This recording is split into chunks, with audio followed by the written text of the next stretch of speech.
Welcome back my friends. और मैं आ गया हूँ फिर से आपके पास अपने नॉर्मल ल्यूइस के अगले सेशंस 19 to 23 को लेकर के। आज मैंने दिन में एक वीडियो डाला, वो आप ज़रूर देखिए और उसे अच्छे से लाइक एंड सब्सक्राइब कीजिए मेरे चैनल को। वीडियोस को लाइक ज़रूर करना ना भूलिएगा। और आगे अपने सेशंस को बढ़ाते हुए हम लोग बढ़ते हैं। 17 सेशन तक, 17 सेशन तक हम लोगों ने किया था पहले। एंड फ्रॉम दिस सेशन आपको बहुत ही बेहतरीन चीज़ें मिलने वाली हैं, बहुत ही अच्छे अच्छे शब्द मिलने वाले हैं। So stay tuned.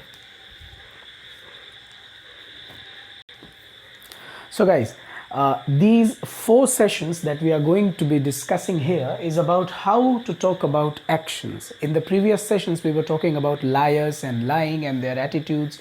Previously we were talking about personality types, in which many of the words like egoist, egotist, egomaniac, egocentric and other words also, we have already discussed those words. Now here, यहाँ जो हम लोग शुरू करेंगे, इसमें जो भी शब्द हम लोग रहेंगे वो एक्शन से रिलेटेड वर्ड होंगे। और इसका सबसे जो बेसिक और सबसे जो पहला वर्ड और सबसे बेहतरीन शब्द जो दिया गया है, दैट वर्ड इज डिस्पैरेजिंग। और ये वर्ड आपने इतनी दफ़ा पेपर में, एग्जामिनेशंस में, कई जगहों पे आपने सुना होगा इस वर्ड के बारे में, डिस्पैरेजिंग। और डिस्पैरेजिंग में जो चीज़ आपको समझना है, जो सबसे इम्पॉर्टेंट पॉइंट, बार बार जो रूट्स होते हैं वो होते हैं। तो इसमें एक आपको लैटिन रूट मिलेगा या एक लैटिन वर्ड मिलेगा। रूट, सफिक्स, प्रीफिक्स सभी कुछ होता है, इस कारण से मैं सिर्फ लैटिन लिखता हूँ। और ये आपका एक वर्ड है PAR, par. The word is par, okay.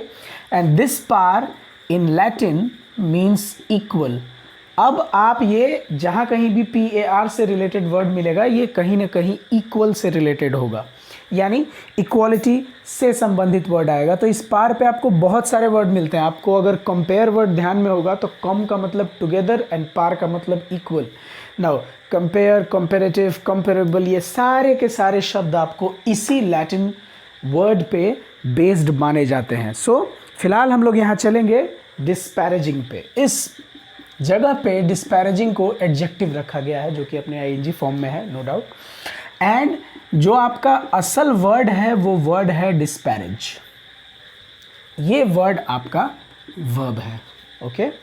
और जब आप किसी चीज़ को डिस्पैरेज करते हैं तो इसका सीधा सीधा मतलब है कि आप उसे कहते हैं टू सजेस्ट। इसकी इंग्लिश डेफिनेशन कुछ इस तरीके से है, टू सजेस्ट दैट समबडी और something is not important or valuable। ये इतना बड़ा डेफिनेशन है। लेकिन अगर आपको ये डिस्पैरेज वर्ड कहीं भी मिले तो इसके लिए बेहतर सिनोनिम्स है belittle। ये बहुत बार एग्जाम्स में इस तरीके के शब्द आए हुए हैं, belittle। एंड belittle सीधा सीधा मतलब आप यूँ समझ लीजिए कि किसी चीज़ को नीचा दिखाना, कम आंकना, या उससे कम इम्पॉर्टेंट, या उसकी कोई वैल्यू नहीं लगाना। इस तरीके के सिचुएशन में आप यूज़ करते हैं वर्ड डिस्पैरेज को। और अब इसी आधार पे जब डिस्पैरेजिंग का मीनिंग निकालेंगे तो डिस्पैरेजिंग को सबसे ज़्यादा यूज़ किया जाता है इसके साथ, डिस्पैरेजिंग रिमार्क आपको कई जगह पे मिलेगा। अर्थात अगर कोई व्यक्ति किसी व्यक्ति के प्रति कोई रिमार्क करता है, रिमार्क कहने का मतलब है टिप्पणी, और अगर उसका किया गया रिमार्क डिस्पैरेजिंग है तो इसका मतलब है कि वो बहुत ही अपमानजनक होगा। तो इसकी जो हिंदी निकल के आएगी वो होगी अपमानजनक। आपका सारा कुछ इसी में समा गया। और अगर आपको इसकी हिंदी लिखनी है तो आप इस तरीके से लिख सकते हैं, किसी चीज़ की बुराई या किसी चीज़ की उपेक्षा करना। ये बहुत ही, देखिए, ऐसे मैंने अपने पिछले के वीडियोस में भी मैंने कई बार कहा है, और मैं अपने स्टूडेंट्स को भी हमेशा ये सजेस्ट करता हूँ कि please do not talk about what Hindi says, always go for the definition. Because English definition जो आपका रहेगा ना, वो आपको शब्दों को ज़्यादा बेहतर तरीके से यूज़ करना सिखाता है। आप हिंदी सीख लेते हैं लेकिन उसका जो बेसिक यूज़ है वो आपको उसके डेफिनेशन में ज़्यादा मिलता है। इस वजह से आपको सीखना चाहिए English word to English word, बेहतर रहता है वो, ठीक है। अब आप गौर करें कि यहाँ पे मैंने बात किया par which means equality, sorry equal. अब इसी से आप वर्ड बना सकते हैं। इसमें जो दूसरा वर्ड आपको लिया गया है वो लिया गया है पैरिटी, PARITY। अब आपके दिमाग में कुछ भी अगर सिंपल सा बात चले तो पार का मतलब अगर इक्वल है तो पैरिटी का सेंस क्या हो जाएगा, सीधी सीधी बात है इक्वलिटी। और इक्वलिटी का अर्थ क्या है, वही बराबरी। कोई दिक्कत? अब अगर इसी को उलट दें, अगर इसका एंटोनिम्स बना दें तो क्या हम इसे डिस्पैरिटी नहीं कह सकते क्या? डिस्पैरिटी। तो इसका क्या सेंस बनेगा, पैरिटी का मतलब समानता का सेंस आएगा, इक्वालिटी बराबरी, जबकि डिस्पैरिटी का मतलब असमानता। अर्थात हिंदी जो इसकी मिलेगी वो कुछ इस तरीके से मिलेगी, असमानता, ठीक है।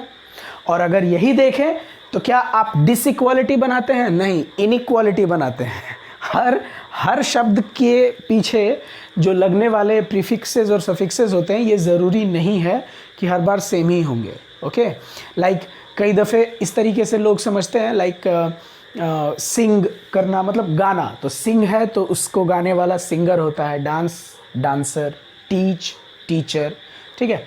तो क्या आप ऐसा कह सकते हैं कि क्या क्राइम से क्राइमर बन जाता है क्या? जी नहीं, क्राइम का क्रिमिनल होता है। तो हर बार एक ही प्रीफिक्स लगे ये ज़रूरी नहीं है। लीगल है तो क्या अनलीगल बनाते हैं? नहीं, इलीगल बनाते हैं। लेकिन डिसाइड का उल्टा, अनडिसाइडेड का उल्टा अनडिसाइडेड होता है। इस तरीके से आपको समझना होगा। आगे आगे देखते जाएंगे जैसे जैसे हमें वो चीज़ें समझ में आती जाएंगी, ठीक है। सो हमने देखा डिस्पैरेजिंग, इसमें आपको जो ये वर्ड मिला है डिस, ये जो आपको प्रीफिक्स मिल रहा है ये शो करता है कि आप किसी को अपने बराबरी में नहीं रखना चाहते। और जब आप अपनी बराबरी में किसी को नहीं रखते हैं तो आप नेचुरली उसका अपमान कर बैठते हैं अपने बोलने में। वही वर्ड ये वर्ब सेंस देता है और वही सेंस ये एडजेक्टिव भी देता हुआ दिखेगा। लिखिए इसे आप। चलिए आते हैं हम लोग अपने दूसरे वर्ड की तरफ जो है इक्विवोकेट। ये बहुत ज़रूरी वर्ड है और बहुत ज़्यादा कंफ्यूजिंग किस्म का भी शब्द है। कई बार ये शब्द आपको जब मिलेगा तो आप बहुत अलग अलग तरीके से कंफ्यूज करिएगा। देखिए मैं पूरी तरीके से क्लियर करूँगा और आपको कहीं से भी कोई दिक्कत हो तो आप कमेंट सेक्शन में ज़रूर मेरे को बताइएगा कि आपको प्रॉब्लम का क्या हुआ। सो इक्विवोकेट में जो आपको पहले लैटिन के जो रूट्स मिलते हैं पहले वो देखिए क्या क्या है। सो जो फर्स्ट लैटिन रूट इसमें मिलता है वो वर्ड है आपका AEQUUS, दैट इज़ एक्वियस। और इस एक्वियस का जो सेंस है वो भी पार के ही जैसा इक्वल का होता है, ठीक है। मीन्स ये भी बराबरी का सेंस देता है। उसके बाद यहाँ जो VOC आपको मिल रहा है, ये TE नॉर्मली एक वर्ब सफिक्स बोला गया है, लेकिन यहाँ जो VOC आपको मिल रहा है ये वॉइस से रिलेटेड होता है। वॉइस कहने का मतलब हुआ कि ये आवाज़, तो इसमें जो ये वर्ड होता है वॉक्स और वोसिस, जो लैटिन वर्ड है जिसका कि मीनिंग वॉइस होता है। अब आप गौर करिए, इक्वल वॉइस अगर आप एटिमोलॉजिकली सोच करके चलें तो इक्वी और वोक का सेंस इक्वल वॉइस बनेगा। लेकिन आप यूँ देखिए, अगर आप किसी चीज़ को, इसका मतलब ये है कि अगर आप किसी चीज़ को इक्विवोकेट करते हैं तो कोई भी बात आप कहिएगा तो आप क्लियरली नहीं बोलिएगा। और जब भी आप क्लियरली नहीं बोलिएगा तो मतलब आपसे सवाल पूछा जाए और आप हाँ और ना में भी क्लियर नहीं हैं, मीन्स सामने वाले को ये भी पता नहीं चलेगा कि आप समर्थन में हैं या विरोध में हैं, मीन्स आप कहीं फंसा करके रख दीजिएगा। सो अगर आप अपनी बात को इक्विवोकल तरीके से कहते हैं, जो ये वर्ब है, इसी वर्ब से आपका बहुत ही बढ़िया जो एडजेक्टिव है वो बनता है आपका इक्विवोकल। और इसी इक्विवोकल को अगर पलट दिया जाए तो वर्ड बनता है अनइक्विवोकल, ठीक है। इसके बारे में हम लोग डिस्कस करेंगे, लेकिन पहले हम लोग अपने इक्विवोकेट का डेफिनेशन लिख लें। So it means to talk about something, यानी किसी चीज़ के बारे में बात करना। आप वर्ड्स को समझिए, बहुत आसानी से समझ में आएगा। To talk about something in a way that is deliberately, यहाँ पे मैं एक वर्ड यूज़ कर रहा हूँ deliberately, जिसे नहीं पता होगा वो लिख लेंगे। deliberately मीन्स जानबूझकर, मीन्स जान के किया गया, विच मीन्स कि इरादतन किया गया. So to talk about something in a way that is deliberately confusing, जानबूझ करके आप कंफ्यूज कर रहे हैं, और डेलिबरेटली नॉट क्लियर हैं आप, यानी आप ऐसी बात करेंगे जिसमें अगर आप इक्विवोकेट करते हैं तो यानी कि आपका जो बोलने का कोई भी बात आप करेंगे तो वो आप क्लियर नहीं होंगे. यानी अगर इसी से हम ये एडजेक्टिव बनाते हैं इक्विवोकल, तो इसका सेंस, इसका सबसे अच्छा सिनोनिम्स इस वर्ड को कहा गया है एम्बिग्यूअस. अगर ये वर्ड मैंने पिछले लेसन्स में अगर आपको नहीं समझ में आया हो तो अभी आप देख लें, आपको और आगे भी मिल भी जाएगा. काफ़ी इंपॉर्टेंट वर्ड है, कई बार एग्जाम्स में ये पूछ चुका है, इक्विवोकल और एम्बिग्यूअस. जो बात आपको समझनी है उस पे गौर कीजिए कि जब भी आप इक्विवोकल लिखते हैं और जब भी आप एम्बिग्यूअस लिखते हैं, तो जो हिंदी दोनों की हिंदी डिक्शनरी में, हिंदी टू इंग्लिश वाली डिक्शनरी में जो दी जाती है वो ये देता है अस्पष्ट, या कई बार तो वेग भी कहते हैं, VAGUE, वेग मतलब भी अनक्लियर होता है. तो इक्विवोकल स्टेटमेंट अगर किसी का है, अगर किसी व्यक्ति का स्टेटमेंट इक्विवोकल है, या अगर किसी जगह पे, अगर आप एग्जांपल देखना चाहें तो मैं यहाँ लिखता हूँ, ठीक है. अगर इस तरीके से रहे कि किसी व्यक्ति के द्वारा बोली गई बात, उसका जो स्टेटमेंट रहा वो स्टेटमेंट इक्विवोकल रहा, विच मीन्स कि वो स्टेटमेंट, उसका कथन कंफ्यूजिंग था और वो उसने जानबूझ करके कंफ्यूज कराया लोगों को, सही से कोई भी बातें कही नहीं. अधिकतर नेता लोग, आपको पता होगा कि जब भी उनसे पूछा जाता है कि क्या आप इसके समर्थन में हैं या नहीं है, वो बातों को घुमा देते हैं. So they never talk directly or they never say anything directly. They always try to be confusing. They always beat around the bush, and that is why we call them, or we call their statements to be equivocal. However, ambiguous और equivocal को मैंने यहाँ synonyms लिखा है और होता भी है, एग्जाम्स में मिलेगा भी आपको. लेकिन एक बात का ध्यान रखिएगा कि जहाँ ambiguous, ये क्लैरिटी उस तरीके की अनक्लैरिटी होती है. अगर किसी व्यक्ति का स्टेटमेंट अगर एम्बिगुअस है तो इसका मतलब है कि उसके बात को दो तरीकों से ज़्यादा से या दो से अधिक तरीकों से समझा जा सकता है, जिस वजह से वो कन्फ्यूजन होता है. आप समझिए मेरी बात को. अगर मैं कोई चीज़ डिफ़ाइन कर रहा हूँ, सपोज़ कीजिए कि मैं साइंस का टीचर हूँ और साइंस के टीचर किसी एक टॉपिक को, लाइक क्वांटम फिज़िक्स टाइप की कुछ बात हो या बहुत बड़ी बड़ी थियोरीज़ होती हैं, उसको अगर डिफ़ाइन करने लगे और उस डिफिनीशन को देते वक्त ऐसा ज़रूर हो सकता है कि कोई लड़का मेरी बात को X तरीके से समझे जबकि दूसरा लड़का Y तरीके से समझे. तो मैंने जो डिफ़ाइन किया वो डिफिनीशन अगर एम्बिग्यूअस होगा तो वो एक से अधिक यानी दो से अधिक तरीकों से समझा जा सकता है. इसके वजह से जब अनक्लियर होता है तो वो चीज़ एम्बिग्यूअस होता है, पहली चीज़. दूसरी चीज़ ये कि एम्बिग्यूअस कोई भी व्यक्ति जानबूझकर नहीं होता है, ये अनजाने में होता है. जबकि इक्विवोकल में डेलिबरेटली, अर्थात जानबूझ करके कोई व्यक्ति अगर अनक्लियर या अस्पष्ट हो तो इक्विवोकल कहते हैं. अर्थात अब यहाँ आते हैं, जिनको ये बात मेरी समझ में ना आई हो वो प्लीज़ रिवाइंड कर लीजिए, क्योंकि अब मैं नहीं बोल सकता, मैंने बहुत बोला इन दोनों शब्दों के ऊपर. ओके, नाउ इक्विवोकल और एम्बिग्यूअस, इन दोनों शब्दों को अगर पलट दें, विच इज़ अनइक्विवोकल अगर कर दें, तो क्या हम इस चीज़ को नहीं कह सकते हैं कि ये क्लियर है? बोलिए, बस अपोजिट करना है इसे. सो अनइक्विवोकल का मतलब है स्पष्ट.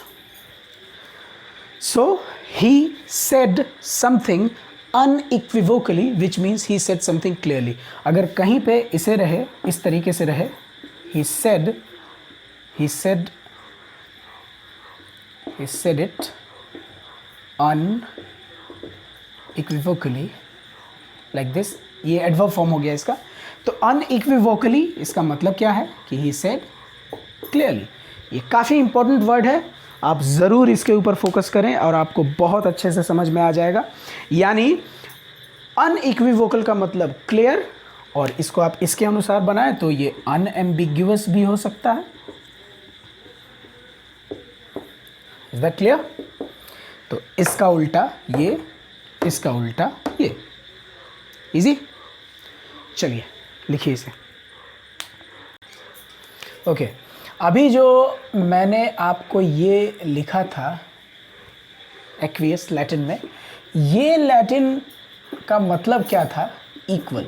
ये तो आपने देखा था। अब इसका मेरे कहने का ये भी मतलब मैं पहले भी आपको बता चुका हूँ कि कोई ज़रूरी नहीं कि इसी रूप में मिले। यही चीज़ बाय एक्सटेंशन इंग्लिश में सिर्फ ये मिलता है आपको, EQU। और अगर ऐसा मिलता है तो ये बहुत सारे शब्दों को जन्म देने वाला है। यानी इसी से आप एक बहुत अच्छा वर्ड बना सकते हैं इस तरीके से। इक्वल तो आप जान भी रहे हैं, इक्विटी। और अगर कहीं पे इक्विटी लिखे तो आप शेयर मार्केट में मत जाइएगा। इक्विटी शेयर मार्केट में अलग मीनिंग होता है, इक्विटी और कमोडिटी वो अलग, कोई आपको शेयर मार्केट का जानकार व्यक्ति ज़्यादा समझाएगा। जनरल केसेस में इसे जस्टिस कहा जाता है, विच मीन्स न्याय। जस्टिस का मतलब न्याय, इसे बराबरी का भी सेंस है, ठीक है। और आप यहाँ पे ये भी कह सकते हैं फेयरनेस, यानी फेयरनेस कहने का मतलब है कि किसी के प्रति आपका ट्रीटमेंट अनफेयर नहीं होगा। या फिर कॉमन भाषा में अगर बोलें तो इक्विटी को आप इक्वल ट्रीटमेंट भी कह सकते हैं, जो कि ज़्यादा इक्वल ट्रीटमेंट का मतलब बराबरी से आप किसी भी व्यक्ति को उसे लेकर के चलेंगे, ठीक है। अब हमारा जो अगला शब्द है, इसी पे अगर हम लोग यूँ करें कि इसी वर्ड को ऑपोजिट कर दें, and when we do it like this, तो ये वर्ड क्या बनता? Iniquity, EQUI। तो नेचुरली अगर ये जस्टिस हुआ तो ये क्या हो जाएगा? इनजस्टिस।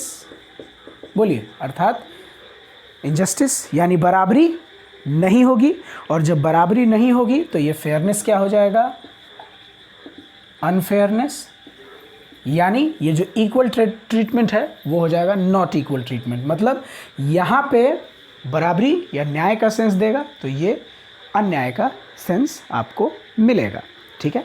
और आप ये भी समझ सकते हैं कि यहाँ जो, एक मिनट, यहाँ ये देखिए, ये इतना दूर IN, इन, ये जो इन कहीं भी लगता है ये दरअसल एक निगेटिव प्रीफिक्स है। आपको समझ में आता होगा। नेगेटिव प्रीफिक्स बहुत तरीके के होते हैं, जैसे हमने एक वर्ड पढ़ा डिस, DIS, डिस, अन, इन, डी, इल, इस तरीके के नेगेटिव प्रीफिक्स होते हैं। तो वो हम लोग आने वाले समय में हम लोग देखते रहेंगे। और अब इसी से मिलता जुलता, ये इनइक्विटी से ही मिलता जुलता एक ये शब्द होता है जिसमें स्पेलिंग में हल्का चेंज आया है। देखिए, गौर कीजिए आप, INIQUITY, ठीक है। तो ये भी लगभग सेम मीनिंग है। इनइक्विटी आप अगर हिंदी में लिखना चाहें तो इस तरीके से अनैतिकता, अन्याय ऐसा लिख सकते हैं, या फिर इंग्लिश में लिखना चाहे तो ये लिख सकते हैं कि something that is very unfair, जो कि बहुत ही अनफेयर होगा, या वेरी इस तरीके से गलत होगा, बहुत ही ज़्यादा जो रॉन्ग होगा उसे आप कहेंगे। और कई दफ़े आपको एक ऐसी ये एक एक्सप्रेशन होता है इंग्लिश में, कई जगहों पे यूज़ किया जाता है इस तरीके से, डेन ऑफ इनइक्विटी। इसका भी जिक्र आपके नॉर्मल लुइस के बुक में है, जब आप पढ़ेंगे तो आपको पता चलेगा। तो डेन ऑफ इनइक्विटी, डेन का मतलब ये, वैसे तो डेन का मतलब आप जानते होंगे, बट डेन, DEN, डेन जो है ये शो करता है इस चीज़ को कि कोई जगह है और वो जगह ऐसी है जहाँ अन्याय, दुराचार सब कुछ भरा हुआ है। तो den of iniquity is a place where vice flourishes and every kind of unfairness is there, then we call that place a den of iniquity। तो ये बात हो गई आपने। अब आप इसके ऊपर कुछ ऐसे वर्ड समझेंगे जो कि बहुत ही कॉमन है और बहुत आसानी से आपको समझ में आ जाएगा। तो अगले बार मिटाने की ज़रूरत नहीं है, मैं इसी में लिखता चला जा सकता हूँ। जैसे ये समझिए एक word, same root, the word is equinox. आप में से बहुत सारे लोग जानते होंगे कि इक्विनॉक्स का क्या मतलब है। इक्विनॉक्स में एक तो आपको इक्वि दिख गया जो कि मैंने यहाँ लिखा है, और दूसरा जो इसमें दिख रहा है वो NOX जो आपको नज़र आ रहा है, दरअसल ये नॉक्स, या लैटिन में इसका एक एक्सटेंशन नॉक्टिस भी होता है जिसका मतलब नाइट होता है, विच मीन्स नॉक्टिस का मतलब रात भी होता है। अब आप सोचो, ये इक्वल रात, यही मतलब हुआ। यानी इक्विनॉक्स उस दिन को कहेंगे, मतलब उस डे को कहेंगे जिसमें दिन और रात इक्वल लेंथ के होते हैं। सो इक्विनॉक्स आप हिंदी में लिखें, जब दिन रात बराबर हो तो उसे, उस समय को इक्विनॉक्स कहा जाता है। So equinox is when day and night are of equal length. अब यहाँ पे ये जो आपको नॉक्टिस दिखा, इसी से आप में से कई लोग जानते होंगे नॉक्टर्नल। ये वर्ड सुना है आपने, ज़रूर सुना होगा कई दफ़े, ज्योग्राफी में पढ़ने में आप में मिलता है। नॉक्टर्नल एनिमल्स को कहा जाता है। तो वैसे एनिमल्स जो रात में निकलते हैं, रात में अपना शिकार करते हैं। हिंदी में इसे बहुत अच्छा शब्द है, मेरा फेवरेट वर्ड है निशाचर। मैं अपने कई सारे दोस्तों को निशाचर कहता हूँ। वो इसलिए क्योंकि वो लोग रात में जगते हैं ज़्यादा, तो रात में जग के टाइम पास करना, फिल्में देखना इधर उधर, और भी आप जानते हैं क्या होता है। सो नॉक्टर्नल एनिमल, निशाचर, रात में जो चरे, निशा का मतलब रात होता है हिंदी में। तो ये सारे शब्द हैं। इसके अलावा और भी वर्ड्स हैं, तो उन वर्ड्स को हम लोग एक बार ज़रा मिटा लें, उसके बाद लिखेंगे। ओके, सो हम लोग देख रहे हैं इक्वल से रिलेटेड वर्ड्स और भी कुछ सीख रहे हैं। एक वर्ड आता है इक्वानिमिटी। ये सारे के सारे वर्ड्स आपको बहुत ही अच्छे लेवल के होंगे। इसमें आपको ये तो दिख गया।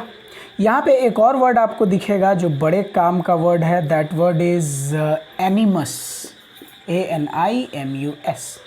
अगर कहीं भी इस तरीके से दिखे, बहुत सारे वर्ड इसके ऊपर फॉर्म होने वाले हैं, इसलिए रेडी रहिएगा इस रूट के लिए, which is एनिमस। And एनिमस simply means mind, like this. एनिमस means mind. अब आप दिमाग लगाइए, इक्वल माइंड यानी इक्वानिमिटी उस स्थिति को कहेंगे। ये लास्ट में ITY जो लगा हुआ है, तो फिर से एक बार रिकैप। ITY जो होता है ये नाउन सफिक्स होता है, यानी ये वर्ड आपका नाउन है जिसके लास्ट में आपको ITY दिखेगा। ये नॉर्मली नाउन माना जाता है। अब आप समझिए इक्वानिमिटी, तो आप ये कह सकते हैं कि एक ऐसा व्यक्ति, इक्वानिमिटी उस स्टेट ऑफ माइंड को कहेंगे जिसमें चाहे वो गुस्से में हो या किसी भी कंडीशन में हो, उसकी मानसिक स्थिति बिल्कुल बराबर रहती है। विच मीन्स कि वो व्यक्ति काम होता है, शांत। और ये वर्ड अगर आपको याद रखना हो तो आप एक और वर्ड याद रख सकते हैं, इक्वेबिलिटी भी कहते हैं कभी कभी, ठीक है। इक्वेबिलिटी जो कि इक्वेबल से बनता है, और इक्वेबल का मतलब क्या हो गया, वही बराबर। तो इक्वेबिलिटी का सेंस ये है इक्वल टेम्परामेंट। टेम्परामेंट कहते हैं हम लोग किसी व्यक्ति के स्वभाव को, गुस्सा हो जाना, गुस्सा होने वाला स्वभाव या शांत स्वभाव का जो व्यक्ति होता है, तो स्वभाव। तो अगर किसी व्यक्ति का टेम्परामेंट हमेशा इक्वल है तो उस व्यक्ति के स्टेट ऑफ माइंड को आप कहेंगे इक्वानिमिटी। तो काम न लिख के कामनेस ऑफ माइंड लिखें तो ये ज़्यादा बेहतर आपको समझ में आएगा। और इसका सबसे अच्छा उदाहरण है महेंद्र सिंह धोनी। आपने देखा होगा, चाहे कैसी भी परिस्थिति हो, चाहे हम जीत रहे हो या चाहे हम हार रहे हो, महेंद्र सिंह धोनी का दिमाग हमेशा शांत रहता है। शायद इसीलिए कैप्टन कूल भी उन्हें कहा जाता है, आपने सुना होगा। सो उस बात को ध्यान में रखते हुए हम लोग जानेंगे। ये वर्ड हो गया हमारे पास, कौन कौन शब्द हुआ भाई? एक हो गया इक्वानिमिटी, और उसके बाद हमारा एक शब्द आया यहाँ पे इक्वेबिलिटी। दोनों एक ही टाइप के शब्द हैं। उसके बाद आपको इसी पे आधारित कई सारे शब्द मिलेंगे, लाइक इक्विलिब्रियम। ये आपको पता होगा, इक्विलिब्रियम का मतलब बराबर की जो बैलेंस्ड स्टेट को कहते हैं। इक्विलिब्रियम का क्या सेंस है, आप इस तरीके से लिख सकते हैं, बैलेंस्ड स्टेट। साइंस वाले जो स्टूडेंट होंगे उनको पता होगा। और इसमें जो वर्ड है, मेन वर्ड तो आपका इक्वी है जो कि दिख रहा है वहाँ पे, इक्वल। और ये जो वर्ड है ना, ये लिब्रा। लिब्रा आपने सुना है, लिब्रा तुला को कहा जाता है। कई लोगों का ये जोडियक साइन होगा जी, तुला राशि वाले लोगों को भी लिब्रंस कहते हैं। हालांकि इसका मतलब लैटिन के हिसाब से अगर चलें तो इसका मतलब बैलेंस ही होता है, या बैलेंस ही लिखना ज़्यादा बेहतर है। बैलेंस, या कई बार ये वेट के लिए भी यूज़ किया जाता है, या कई केसेस में पाउंड के केस में भी इसका इस्तेमाल देखा गया है। और शायद अगर आपको ये लिब्रा, तो लिब्रा को शॉर्ट में LB लिखा जाता है। अब आप एक चीज़ आपका क्लियर हो जाएगा कि जब भी हम लोग कोई चीज़ का वज़न करते हैं तो वज़न करने में हम लोग kg लिखते हैं, ये तो आपने सुना होगा। लेकिन अगर इसी केजी के जगह पे कहीं पे 5 LB लिखा रहे तो आप क्या समझते हैं? तो ये LB को ही पाउंड कहा जाता है।